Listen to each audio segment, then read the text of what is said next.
Olá e seja muito bem-vindo ao nosso último vídeo e também ao nosso último módulo do mini curso de C. Eu sou o Fernando e hoje você vai aprender um pouco mais sobre os conceitos de vetores e matrizes dentro da linguagem C. Então, o objetivo desse módulo é simples. A gente vai introduzir aqui o conceito de estrutura de dados, um conceito bem básico mesmo, só para você ter uma noção do que a gente vai falar. E também depois a gente vai ensinar propriamente, os vetores e as matrizes na linguagem C, como você declara, como você implementa, e assim vai. Então vamos começar aqui explicando mais sobre o que é uma estrutura de dados, o que é a área de estrutura de dados dentro da ciência da computação. E é essa área que estuda diferentes maneiras de organizar um conjunto de valores ou dados. Então a ideia é que você tem um monte de informação e você quer estruturar ela da melhor maneira possível, seja para organizar de maneira eficiente, de você ter acesso rápido, entre diversas outras funções. Esse é um conceito bem genérico do que é estrutura de dados. E existem diversos tipos de estrutura de dados e entre elas estão os vetores e as matrizes, que é o que a gente vai estudar hoje. Mas antes de a gente entrar nas vetores e matrizes propriamente dito, vamos entender um pouco como é que funciona o armazenamento dos dados que você tem no seu código no seu computador, mais especificamente na sua memória RAM. Então, esse aqui é um exemplo de uma memória RAM. Eu coloquei aí 10 blocos, 10 espaços de memória, e ela cresce indefinidamente para a esquerda e para a direita, dependendo do tamanho da sua memória. Então, o que acontece na sua memória quando você executa um código que você programou? Então, eu trouxe aqui um exemplo de um código que eu mostrei no meu módulo, que é um exemplo bem simples de que tem 3 variáveis e uma operação entre elas. Então, o que o seu compilador, seu programa vai fazer quando ele for executado? Bom, primeiramente, ele vai contar quantas variáveis você declarou dentro do seu código. No caso, eu declarei 3 variáveis do tipo int.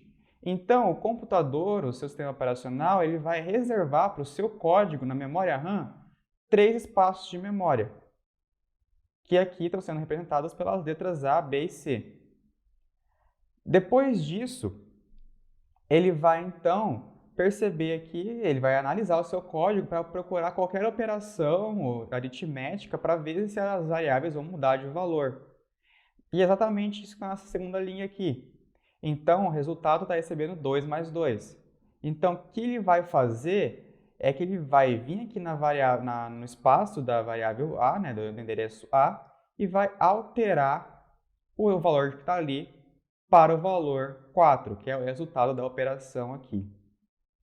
Reparem uma coisa interessante que aqui dentro da memória RAM, o nome desses campos não possui o nome das variáveis que você declarou. Resultado, valor 1 e valor 2. Aqui ela possui A, B e C. O que é isso? Isso é o nome do endereço de memória. Então, se a gente for contextualizar, a gente for realmente entender o que está acontecendo aqui, você declara lá suas variáveis, coloca o nome delas lá, mas na verdade elas representam para o seu programa, para o seu sistema operacional, um endereço de memória. E nesse endereço de memória está contido um valor que você colocou. Repare também que aqui nos outros campos tem outros valores que a gente nem declarou. Como você pode ver aqui no código anterior, não declarei nenhum valor para valor 1 e valor 2. Mas mesmo assim ele possui algum valor aqui.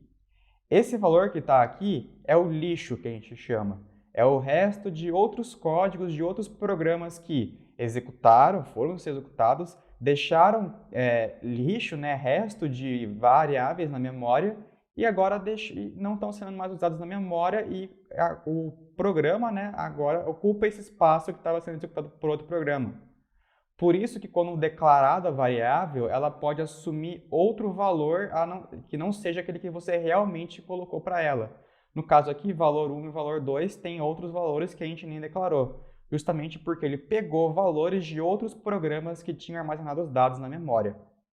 É por isso que é importante também, como boa prática de programação, toda vez que você inicializa uma variável, você cria ela, você jogar o valor dela para zero antes de fazer qualquer operação com ela, para evitar que você pegue o lixo que está na memória e acaba interferindo no seu programa. Mas agora então que a gente contextualizou esse problema, essa situação, como é que você armazena variáveis na memória, Vamos então para um problema que a gente vai começar a encontrar nos nossos códigos. Então, a gente percebeu até agora, né, que criar variáveis é ok para quando queremos armazenar dados pontuais, como, por exemplo, valor 1 e valor 2 para armazenar valor entre duas operações, uma variável do tipo resultado para armazenar o resultado de alguma operação. Mas o que acontece quando a gente precisa armazenar grandes quantidades de dados? Imagina lá que você tem mais do que um valor, mais que dois valores para armazenar. Por exemplo, eu trouxe aqui um exemplo de um problema que é: faça um programa que armazene as notas de 8 alunos e depois as imprima na tela. Do jeito que a gente está explicando para vocês até agora, se vocês fossem resolver esse problema, provavelmente vocês fariam assim. Vocês fariam aqui, declarariam, né, o tipo da variável, poderia ser int ou float, tanto faz. Declarariam nota 1, nota 2, nota 3, nota 4, nota 5, nota 6, nota 7, até chegar na nota 8. Depois declararia mais uma variável do tipo resultado para, às vezes, fazer alguma operação entre elas. E depois teria que fazer scanf para cada uma dessas variáveis, 8 scanfs, né? E depois 8 printfs diferentes para cada uma dessas variáveis. Vai funcionar? Com certeza, mas não é o jeito mais eficiente de solucionar esse problema. Então, por isso, a partir de hoje, você não mais vai fazer desse jeito, e sim vai utilizar um vetor. E o vetor ele existe justamente por conta disso. Ele possibilita que você possa armazenar uma grande quantidade de valores do mesmo tipo, ou seja, um vetor do tipo int só vai armazenar valores do tipo int, do tipo float só vai armazenar valores do tipo float, e assim vai, em apenas uma variável só. Então, como é que funciona isso? Primeiro, como é que a gente declara um vetor? A gente coloca o tipo e o nome da variável, igual a gente fazia para declarar qualquer variável, mas depois disso a gente vai abrir colchetes e vai colocar a quantidade de posições, né, do espaço que você quer que essa variável tenha. Então, por exemplo, naquele programa lá eu queria armazenar 8 notas. Como é que eu faço isso? Simples. Eu coloco o tipo da variável que eu quero colocar, no caso eu coloquei int, dou um nome para ela, abro colchetes e daí eu coloco aqui o tamanho do meu vetor, 8. Dessa maneira, ele vai então poder armazenar 8 notas. Como é que fica isso então na memória RAM? O código então ele vai estar executado, né? Ele vai começar a ler e ele vai perceber aqui então que você declarou um vetor do tipo int e atribuiu para ele tamanho 8. Então, lá na memória RAM, ele vai reservar para o seu código um espaço de 8 variáveis, de 8 posições dentro da memória para você armazenar os seus valores. Uma coisa interessante dos vetores é que você não precisa inicializar essas variáveis com nenhum valor. Esse lixo que está aqui é descartado. Todos os valores do vetor vão assumir valor zero depois que você criar um vetor. Mas beleza, então eu criei o vetor e como é que eu faço então para atribuir valores a ele, né? Como é que eu posso colocar valores nessas posições? Bom, eu posso, primeiramente, já inicializar o vetor com valores, ou seja, eu posso fazer isso de duas maneiras. Eu posso criar o meu vetor, não especificar o tamanho dele e colocar os valores aqui na frente, dentro de chaves. Então, aí ele vai contar quantos valores eu coloquei aqui e vai atribuir um tamanho para ele. Ou então eu posso criar um vetor, atribuir um tamanho para ele e depois inicializar com a quantidade que eu quero colocar, não extrapolando a quantidade que eu coloquei aqui no começo. Vai ficar mais claro agora, fica vendo. Aqui eu criei dois tipos de vetores, um vetor para armazenar notas, outro vetor para armazenar médias. No vetor de notas eu não coloquei nenhum tamanho para ele. Então, aqui ele vai ter tamanho 4. Por quê? Eu coloquei 1, 2, 3, 4 números. Então, o tamanho dele vai ser 4. Já o vetor de médias, eu já inicializei ele com tamanho 4. Então, o código já vai entender que esse vetor vai ter tamanho 4 no máximo. Só que eu inicializei aqui com 10 e com 8. Então, as duas primeiras posições desse vetor vão estar ocupadas com os números 10 e 8. Vamos entender agora como é que isso fica lá na memória para ficar mais fácil de entender. Então, o código vai estar rodando lá e depois ele vai perceber que tem que criar um vetor, só que ele não especifiquei o tamanho. Então, o seu programa ele vai começar a contar quantos números eu coloquei. Como eu disse anteriormente, eu coloquei 4 números aqui. Então, na memória RAM, ele vai reservar 4 espaços para o meu vetor de notas. Depois disso, ele vai zerar esses valores e colocar os valores que eu coloquei aqui na sequência. 6, 8, 9 e 10, igual está aqui. Depois ele vai passar para o vetor de médias. O vetor de médias eu já coloquei aqui que ele tem tamanho 4.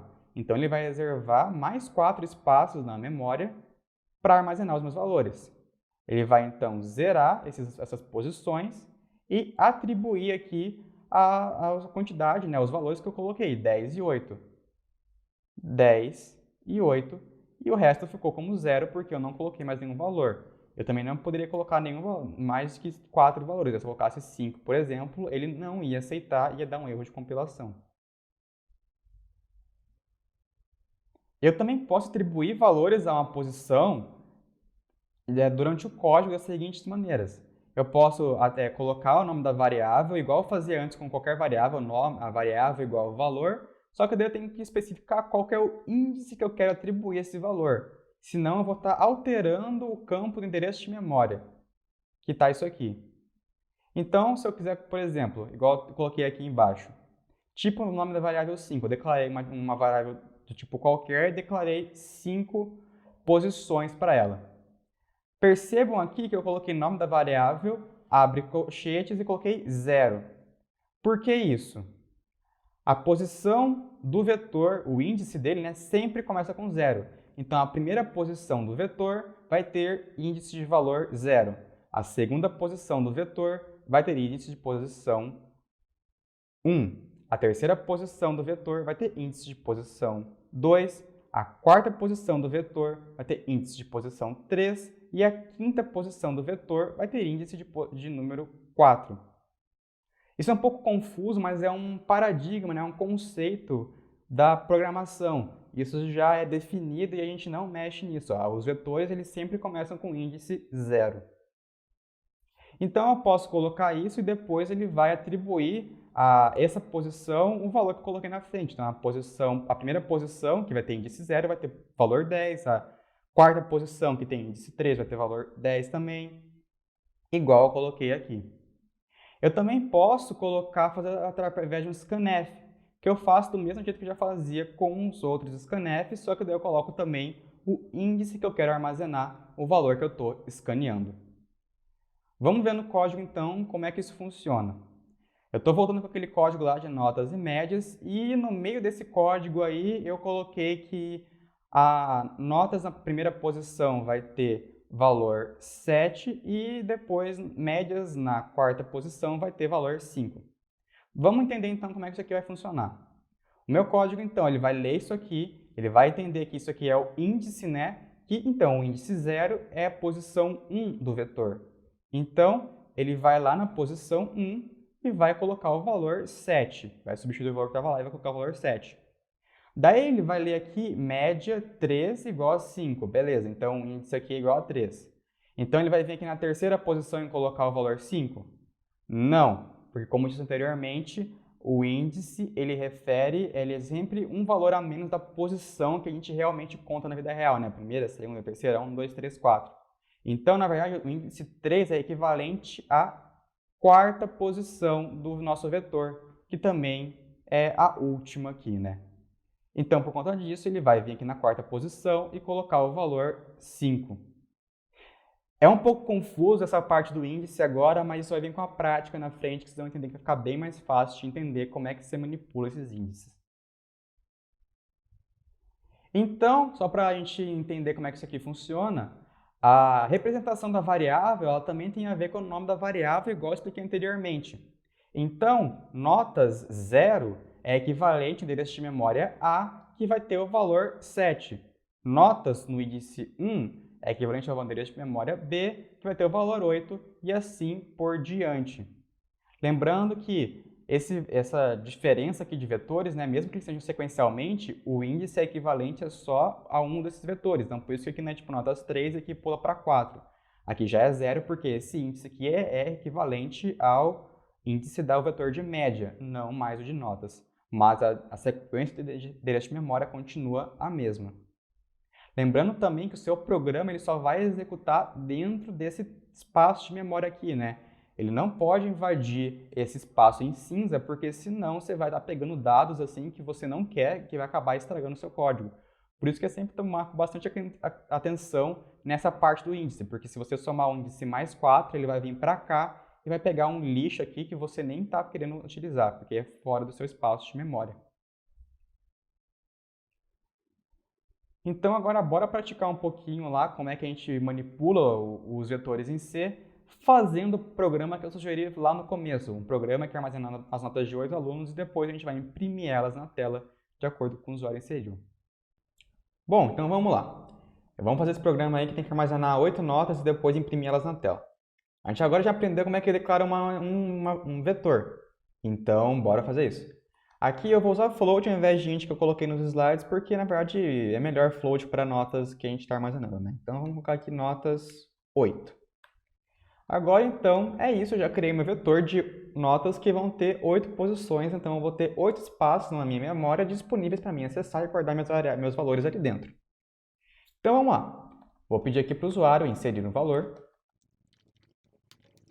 E depois eu vou então dar um scanf aqui e atribuir esse valor, né, que ele inseriu na primeira posição do meu vetor. Lembrando que primeira posição é igual ao índice 0. Então vamos fazer isso aqui mais 8 vezes. Mas antes da gente fazer, vamos parar um pouco e pensar. Se eu for realmente fazer isso aqui, copiar e colar isso aqui 8 vezes, né, mais 7 vezes na verdade, eu vou estar meio fugindo daquele conceito que eu falei que os vetores vêm para simplificar o meu código. Porque a única coisa que eu estou simplificando aqui, na verdade, é que eu não tenho que criar 8 variáveis diferentes, mas eu tenho que repetir o mesmo código 8 vezes. Então, vamos parar um pouco e pensar como é que a gente pode fazer isso aqui mais automático. Bom, isso aqui é um número, né? E números em qualquer linguagem de programação são manipuláveis. Então, eu posso substituir aqui como uma variável, né? E colocar essa variável, atribuir essa variável ao valor 0. E depois eu vou aumentando essa variável aqui, né? Eu vou repetir esse código e toda vez que eu repito, eu vou aumentando o valor dessa variável para ela percorrer todo o vetor.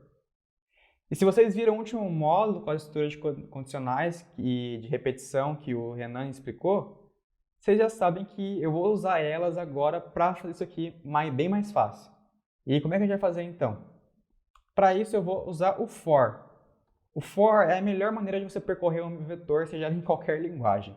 Então, como o Renan ensinou anteriormente, eu faço um for, vou só começar ele aqui, mas eu vou começar a escrever as coisas aqui dentro. Então, eu tenho que declarar uma variável antes, né? Vou colocar int i. Esse i é também um tipo de convenção que a gente assume nas linguagens, que é sempre referente ao valor de uma posição, né? De um índice. E o índice, eu vou colocar esse índice aqui no dentro do for, e i vai começar com o valor 0. Então, ele vai começar na primeira posição do meu vetor. Esse for vai variar de 0 até i menor que 8. Ou seja, ele vai de 0, 1, 2, 3, 4, 5, 6, 7. Vai percorrer as 8 posições do vetor. Lembrando que a última posição tem o índice 7. Então, por isso que eu coloco menor que 8. Se eu quisesse que ele percorresse tudo, eu poderia colocar menor igual que 7. Também funcionaria da mesma maneira. Mas por convenção também a gente faz menor que 8. E para eu percorrer, então, eu vou do começo ao fim, eu vou colocar i mais mais. Se eu quisesse ir do fim até o começo, era só eu colocar aqui i igual a 7 e i maior ou igual que 0. Daria na mesma, só que daí ia começar do fim e ia para o começo. Mas ok, vamos lá, vamos seguir a nossa lógica. E agora eu vou vir aqui e vou copiar esse código, vou tirar ele daqui e vou colocar ele dentro do meu for. Lembrando de indentar as coisas bonitinho. E no lugar do 0 aqui, eu vou colocar o meu i. E eu também vou deixar um negócio mais bonitinho aqui. No lugar do meu 1, eu vou colocar aqui um porcentagem d. E eu vou colocar aqui para ele receber o meu i mais 1. Então, o que ele vai acontecer nesse código? Ele vai repetir aqui esse código 8 vezes e ele vai pedir para inserir a nota referente a cada posição do vetor. Esse i mais 1 é porque eu vou colocar nota 1, nota 2, nota 3 e não para começar com nota 0. É só uma questão para ficar mais bonitinho. E também, então, o meu i vai ser incrementado toda vez que esse for for executado, né? para ele então ir percorrendo o vetor, cada espaço de memória do vetor vai ser percorrido. Vamos só executar esse código aqui para ver se já está funcionando. E tá lá, está funcionando aqui embaixo no nosso terminal. Insira a nota 1, vou colocar 10, vou inserir notas aqui aleatórias, vou colocar valores aqui para percorrer. E então ele foi do 1 até o 8, como a gente já previa. Então agora eu já armazenei esses valores no meu vetor, eles estão lá. Não mais, né, porque eu acabei o programa, mas quando eu estou executando eles, eles vão ficar lá. Mas agora como é que eu faço então para eu imprimir esses valores? A mesma coisa, mas agora ao invés de eu ter um scanf, eu só vou ter um printf. Então eu vou fazer um for, que vai do i igual a 0 até o i menor que 8, para eu percorrer o vetor inteiro, e eu vou incrementando esse i em 1 toda vez que passar nesse for. Dessa maneira eu vou colocar a nota no índice porcentagem d, e eu vou colocar aqui o valor da nota. Nesse caso, como o Renan já explicou também no módulo dos variáveis, eu vou colocar aqui em sequência as variáveis que eu quero que ele imprima no meu printf. Então, eu vou colocar o i, que é para eu mostrar o índice, que ele vai vir aqui na porcentagem d, e eu vou colocar aqui notas e a posição que eu quero pegar. Então, ele vai pegar da posição i e vai jogar aqui na porcentagem f. Então, ele vai fazer nota 0, vai vir para cá, vai rodar o for, vai incrementar o i, notas 1, vai jogar para cá no print, vai incrementar o i, notas 2, e assim por diante, igual foi no de cima, só que agora só tem que printar. Então, vamos ver se está funcionando realmente esse código, e está lá, está para a nossa nota 1. Eu só vou fazer uma coisa antes de continuar aqui, eu vou colocar um /n aqui no final, para ele imprimir nas linhas, né, para não ficar tudo junto, para ficar mais bonitinho. Agora sim, vamos rodar. Já está ali, insira a nota 1, vou colocar 10, 9, 8, 7, 6, 5, 4, 3, e aí tá as notas. Então ele foi imprimindo aí de 10 até 3, igual eu coloquei aqui sequencialmente, né? E tá lá, nota no índice 0 é 10, nota no índice 1 é 9, igual eu já mostrei lá na parte de memória, e é assim então que eu posso começar a manipular um vetor. Lembrando que a melhor maneira de manipular um vetor é sempre utilizando um for, e é assim então que a gente faz isso.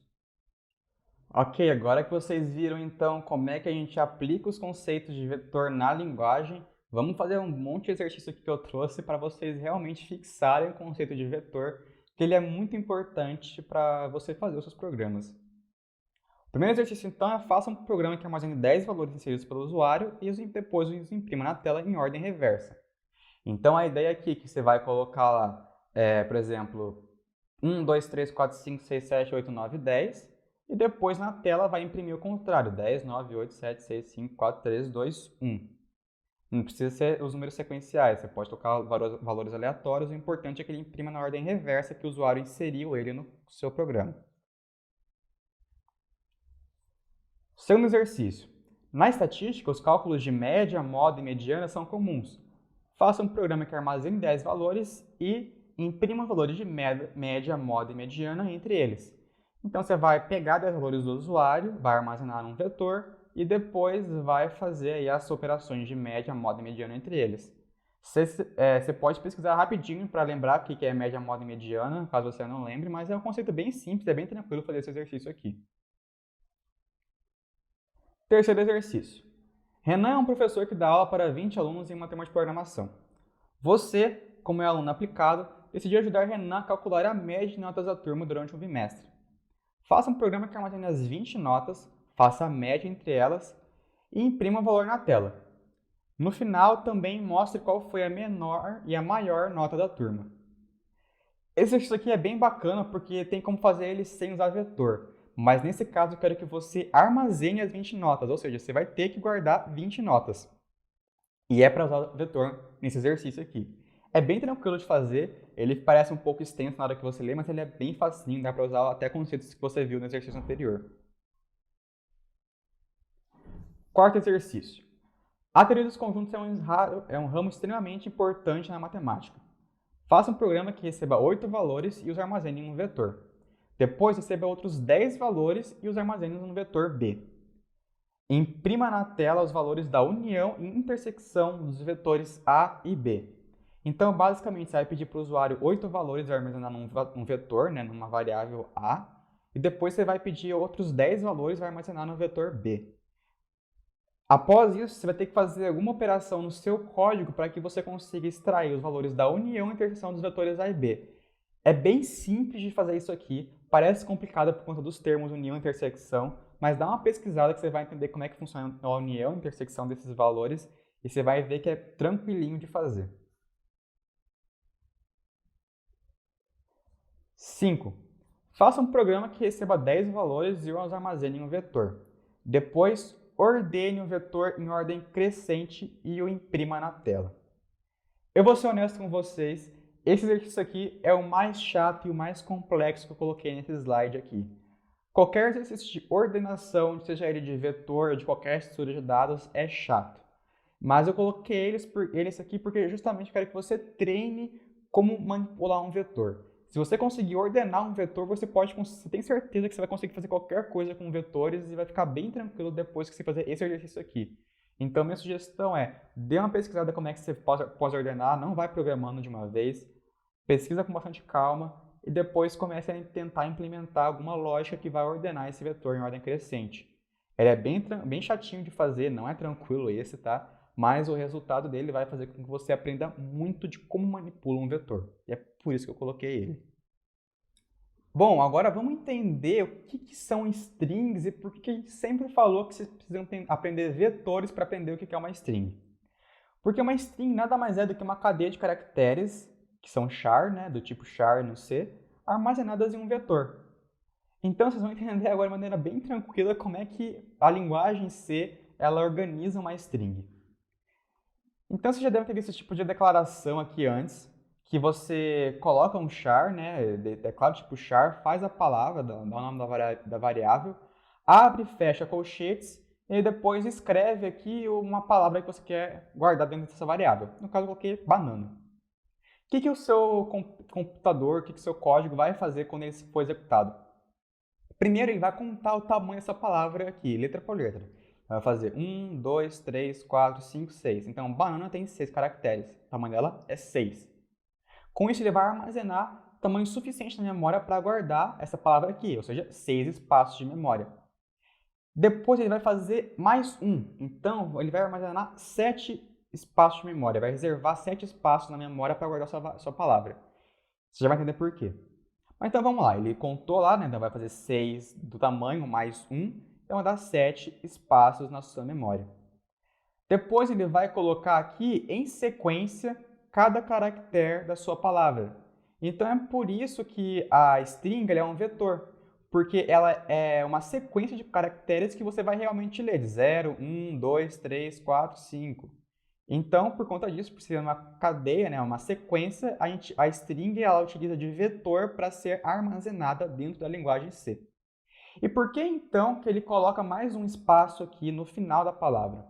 Porque imagina lá, teu código está sendo executado, né, ele vai ler a palavra B, A, N, A, N, A, ele vai continuar lendo a palavra. Como é que ele vai saber que realmente o A é a última palavra da sua string?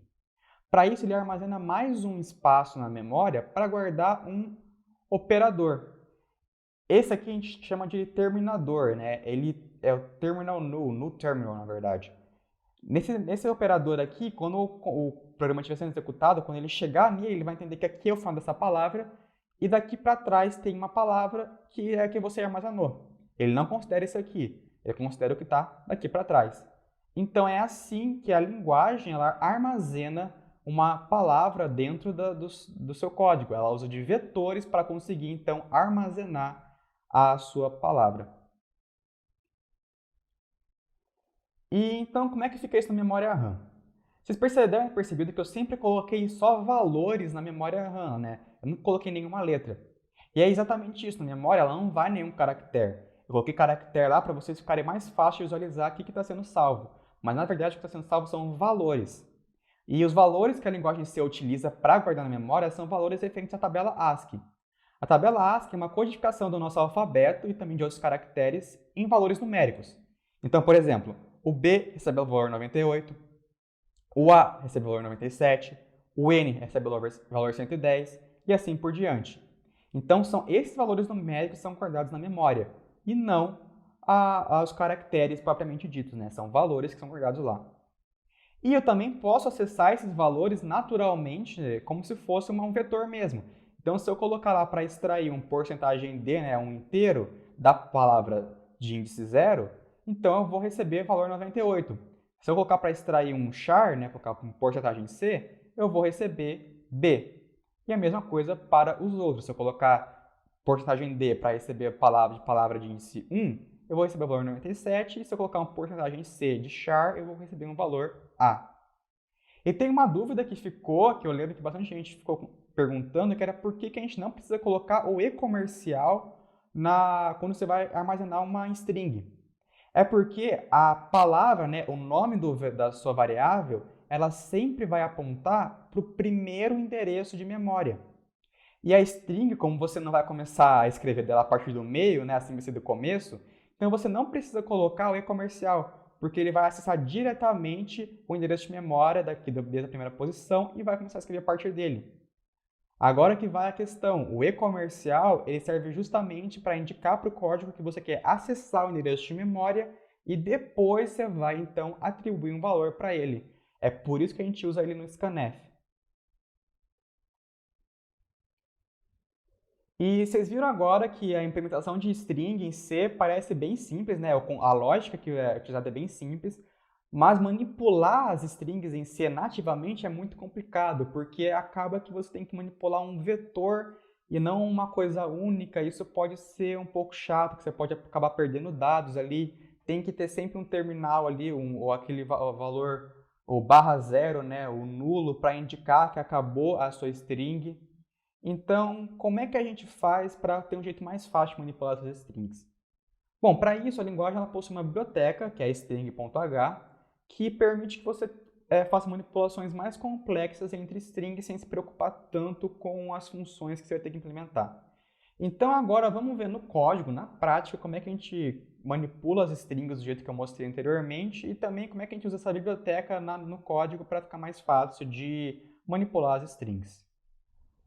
Ok, vamos então para a nossa parte de strings aqui no código. Eu vou fazer aqui igual estava lá no slide mesmo. Então eu vou colocar aqui um char palavra, que vai ser o nome da minha variável, e ela vai receber a string banana. Ok, inicializei ali. E como eu disse, isso aqui é um vetor.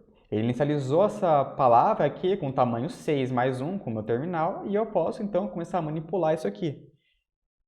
Como eu disse também na parte lá que eu estava explicando sobre a memória, né, quando eu coloquei o diagrama de memória, eu posso percorrer as palavras, né, cada caractere, usando como se fosse um vetor mesmo. E para provar para vocês, eu vou fazer aqui um for, só declarar aqui meu int i, né, para poder percorrer o for, e eu vou colocar aqui i igual a 0, e eu já sei que minha palavra tem tamanho 6, então eu vou colocar i menor que 6, i mais mais. Então, você vai percorrer aqui cada posição desse vetor. E eu vou fazer assim. Eu vou imprimir o caractere que vier dali. Então, eu vou colocar a palavra i. E aqui eu vou colocar meu /n. Então, em cada linha que eu imprimir aqui no terminal, vai aparecer uma letra correspondente a cada posição que tiver ali. Na primeira posição vai estar a letra B, na segunda vai estar a letra A, e assim por diante até formar a palavra banana. Então, vamos ver se vai realmente formar essa palavra. E tá aqui, ó, banana, sequencialmente igual eu falei. Eu também comentei que esses caracteres, na verdade, eles são valores numéricos que são extraídos da tabela ASCII. E esses valores, na verdade, eles são convertidos para char quando o programa está sendo executado. Para eu saber quais são esses valores, é simples. Eu posso vir aqui e, então, colocar porcentagem D. A tabela ASCII ela tem valores inteiros, então ela armazena valores inteiros no vetor, que são representantes, né, que representam cada caractere do nosso alfabeto, e também alguns outros símbolos aí. Vamos ver então quais são os valores numéricos e se eles batem lá com o que eu coloquei no nosso slide. Pronto, né, que bateu mesmo? Tá aqui, ó, 98, 97, 110, 97, 110, 97. Se quiserem voltar um pouco no vídeo e conferir, são esses valores que eu coloquei lá, que são referentes a cada uma dessas letras aqui. Então, como vocês puderam perceber, a string é um vetor e eu também posso manipular esse vetor. Por exemplo, se eu colocar aqui palavra i é igual, vamos ver que eu pegar aqui um valor 110, então o que ele vai fazer aqui? Ele vai percorrer todo esse vetor e ele vai colocar o valor 110 em cada uma das posições. Depois vamos imprimir para ver que palavra vai formar isso aqui. Ok, coloquei aqui um printf para a gente poder então imprimir, né, o valor que sair disso aqui e vamos ver o que vai acontecer. A palavra resultante é NNNNN. Por quê? Porque eu coloquei para todas as posições receberem valor 110, que é referente ao valor N. O 110 é na tabela ASCII, né, correspondente à letra N, minúscula. Então, eu também posso manipular a string e tudo mais, né, usando os conceitos de vetor. Bom, vamos agora ver como é que a gente usa a biblioteca string.h para facilitar umas coisas no seu código. Porque imagina só, eu vou criar aqui outra palavra. Vou criar aqui palavra 2. Essa aqui eu vou colocar que vai ser pera. Ok. Eu posso aqui então colocar para fazer uma comparação. If. Eu vou colocar aqui, palavra é igual a palavra 2. Eu vou printar aqui é igual. Ok? Então, vamos ver o que acontece quando eu printar, executar esse código aqui.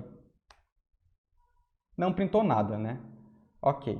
Então, agora vamos colocar aqui para as palavras serem iguais. Ainda continua não printando nada. Por quê? Porque o que ele está realmente comparando aqui é o endereço de memória. Ele está verificando se o endereço de memória de palavra é igual ao de palavra 2. E nunca vai ser igual, né? Mesmo que a palavra seja igual, o endereço de memória não vai ser. É igual eu expliquei naquele diagrama lá de memória mesmo. Então, para isso, eu teria que comparar char no vetor e ver se realmente as palavras são iguais. Mas eu tenho uma maneira muito mais simples que é então utilizando a biblioteca string.h. Então, para isso, eu importo ele aqui e eu vou usar uma função chamada stringCompare, ou strcmp. Eu vou colocar essa função exatamente aqui no meu lugar do meu if. Eu vou chamá-la aqui strCompare e eu vou colocar as duas palavras que eu quero comparar, que é a palavra e a palavra 2. Essa função ela retorna 0 se as palavras forem iguais ou qualquer outro valor se a palavra for diferente. Então, se isso aqui for igual a 0, ela vai printar que é igual. E agora vamos ver se roda. Ele printou aqui que é igual. Se eu colocar aqui pera, por exemplo, ele não deve printar nada porque não vão ser iguais as palavras. Então, a string.h é uma maneira muito mais fácil de você ter acesso a outras funções também que vão te auxiliar. Por exemplo, juntar duas palavras, a você cortar trechos de palavras. E não cabe a mim aqui nesse mini curso, nesse módulo, a mostrar todas as funções. No caso, você vai ter que pesquisar aí em casa como utiliza as outras funções. Porque faz parte do seu aprendizado que você aprenda sozinho também. Então, só relembrando, tem aquele site lá que eu já mostrei, que é o C++, e você pode ter acesso a diversas informações das bibliotecas do C. É óbvio que também existem outros lugares, mas esse aqui é o mais completo que tem. Então, só você vir aqui e colocar string.h na barra de pesquisa, já pesquisei aqui antes, mas só para colocar de novo, e apertar aqui OK, Go, ele vai direto na biblioteca e aqui tem todas as funções que essa biblioteca string.h tem. A função de concatenação, de cópia, inclusive também a que eu usei agora, que é a string compare. Então, se a gente vier aqui para dar mais uma olhada, ela faz exatamente o que eu falei, ela compara duas strings, ela compara a string 1 com a string 2, e aqui tem exemplos e tudo mais, e você pode dar uma olhada nesse site aqui, então, para ter uma noção maior de como é que funciona as strings e as funções, né, que a string.h possui. Mas, basicamente, você manipula strings em C dessa maneira. Para a gente também agora entender mais a manipulação de strings, eu trouxe aqui apenas um exercício dessa parte, que nele é um exercício bem, parece um pouco complexo de primeira vista, mas você vai entender que ele é bem tranquilo de fazer. Então vamos lá, exercício 6. Sem utilizar a biblioteca string.h, ou seja, vocês não podem usar a biblioteca para ajudar vocês nesse código aqui, Faça um programa que compare duas senhas digitadas pelo usuário. Caso elas forem iguais, imprime na tela senhas iguais. Caso contrário, imprima na tela senhas diferentes. Então a ideia é que o usuário vai digitar lá duas palavras diferentes, né, duas strings, ou diferentes ou iguais, vai depender do usuário, e essas variáveis vão ser armazenadas em duas strings diferentes. Depois disso, você vai fazer uma comparação entre elas para saber se elas são iguais ou se elas são diferentes. E vou dar uma dica para vocês aqui, como é que você vai resolver esse exercício, e ele é bem simples. Pensa nisso aqui que eu já expliquei para vocês. Eu posso ter acesso caractere a caractere da sua string, né? Então, deve ter alguma maneira que eu possa comparar o caractere de uma string com o caractere de outra. E a dica é essa, eu não vou mais dar dica, senão vai ficar muito fácil o exercício. Mas a ideia se baseia nesse conceito aqui, que eu também até já mostrei no código, que eu posso acessar caractere por caractere. Mas vamos então para o nosso último conteúdo desse módulo e o último conteúdo do nosso mini curso, que é o conceito de matriz. E o conceito de matriz já é similar ao conceito de matemática, a mesma coisa do vetor também, né? Então, se eu tenho lá um vetor aqui de 3 posições, ele pode ser representado dessa maneira, né? Tem posição 1, 2, 3, né? Eu coloquei aqui o valor 1, 2, 3 nele. Então, a matriz nada mais é que eu aumento as dimensões, né, desse vetor, agora ele passa a ter 2 dimensões, e agora ela passa a ter um tamanho 3 por 13, não apenas 13 igual tinha antes. E como é que eu declaro uma matriz? Mesma coisa de uma variável qualquer, eu coloco o tipo, o nome da variável, e no vetor eu só colocava um colchete, né? Agora na matriz eu vou colocar 2 colchetes. Então, no primeiro colchete vai ser referente à minha quantidade de linhas, e no meu segundo colchete vai ser a minha quantidade de colunas. Então, por exemplo, se eu declarei aqui uma matriz de 3 por 2, ela vai ter 3 linhas e 2 colunas. E para atribuir valores nessa matriz é bem simples, é o mesmo conceito dos vetores também. Lembrando que o índice sempre começa no zero. Então, eu quero colocar no índice linha 1 e na coluna de índice 0 o valor 4. Então, o código na hora lá, ele vai na linha de índice 1, que no caso é a segunda linha, e vai na coluna de índice 0, que é a primeira coluna. Depois disso, né, no cruzamento dessa linha aqui, dessa coisa em amarelo que eu coloquei, que é esse espaço aqui, ele vai então colocar o número 4. E é assim que você manipula uma matriz. Os outros conceitos de vetor são praticamente idênticos à matriz, a única diferença agora é que você vai ter que ter 2 colchetes. Mas vamos para o código agora que vocês vão entender melhor como é que manipula uma matriz, como é que eu posso atribuir valores, preencher tudo isso aqui e tudo mais. Então vamos lá ver como é que a gente manipula as matrizes dentro do nosso código aqui, dentro do Visual Studio, dentro da programação. Então vamos lá, vou fazer igual eu fiz lá no meu slide.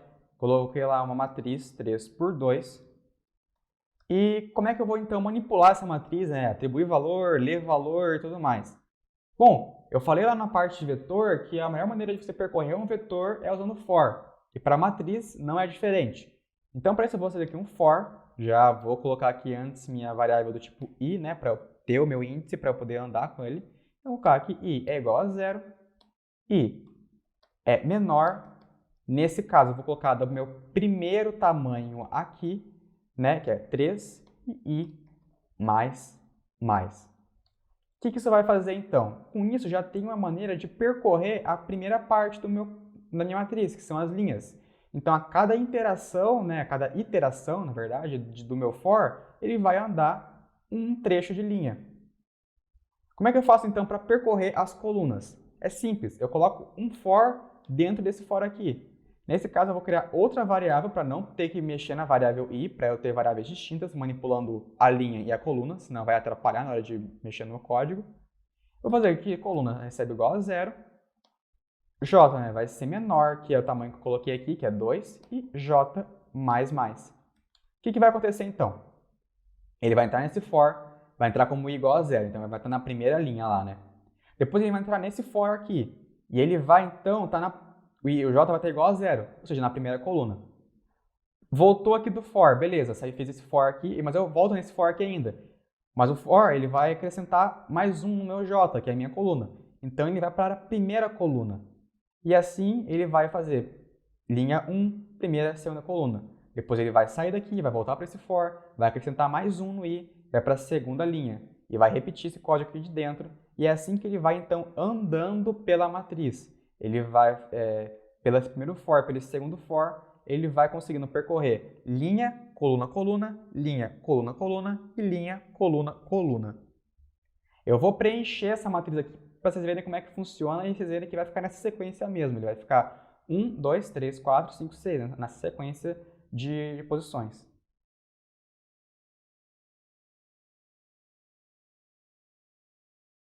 Voltando aqui então, eu acrescentei mais uma variável aqui que eu coloquei do tipo acumulador, que ela vai ser responsável por colocar 1, 2, 3, 4, 5, 6 dentro da minha matriz. Então, ela vai vir aqui, vai começar aqui o acumulador com 1, né? Vai atribuir nas minhas primeiras posições, na primeira linha, na primeira coluna. Depois disso, o acumulador vai receber acumulador mais 1, né? Para mudar para 2. Depois ele vai voltar, vai acrescentar 2, vai somar mais 1 e depois vai indo até formar, até chegar a 6, né? E preenchendo todas as posições da minha matriz.